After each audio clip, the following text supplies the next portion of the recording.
Ako. Hi, Radisson. Ay, hindi sila ako. Kaya lang.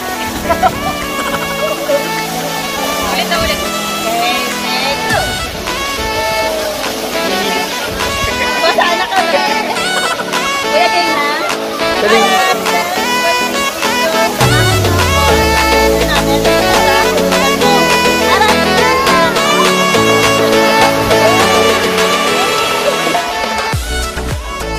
Good morning, artisans!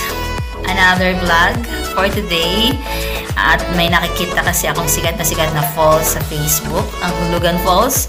So, pupunta tayo ngayon sa Louisiana at dito kami dumaan ngayon from Imus. Take namin yung road to San Pedro via Daang Hari. So, shortcut to. Mas mabilis dito. Mas mabilis tayo makakarating sa Laguna. Okay? So, arat na!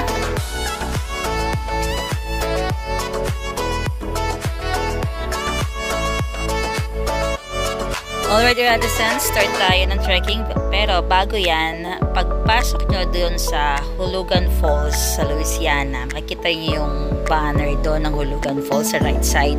Tapos, bago kayo pumunta dyan sa trekking, kumuha muna kayo ng tour guide nyo.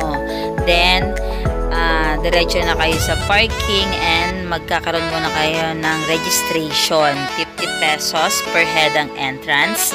Ang bayad sa tour guide is 500. So, kung marami kayo, share kayo sa 500 pesos. And then, may CR din doon, malinis. And then, i-briefing kayo kung ano yung nasa loob ng dadaanan nyo papunta sa Hulugan Falls. Okay? So, after that, merong I Love Hulugan Falls na before kayo mag-start ng pinaka-trekking nyo, feature muna kayo for souvenir syempre. And then, ito na yung entrance papunta talaga sa trekking nyo. So, sila yung galing na sa falls. And, sa tingin ko, matarik siya. Pero sabi ng mga nanggaling doon nga ay madulas yung mga rocks, yung mga bato-bato na dadaanan nyo. Although may mga hawakan naman habang bumababa kayo, pero kasi kauulan lang, so madulas talaga yung mga bato, so kailangan nyo magdoble ingat. At hindi, sa tingin ko talaga hindi advisable na may kasama kayong bata sa trekking na to papuntang Hulugan Falls. Although ang Hulugan Falls ay 30 minutes siguro lang yung trekking niya, napakaikli niya, no, na short trekking. Star Artisans, doble ingat kayo sa pagka-trek papuntang Hulugan Falls, okay?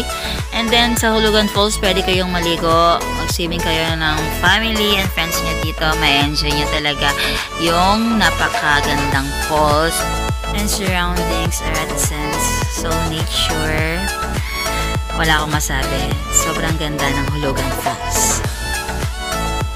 So, it's a short vlog, Artisans.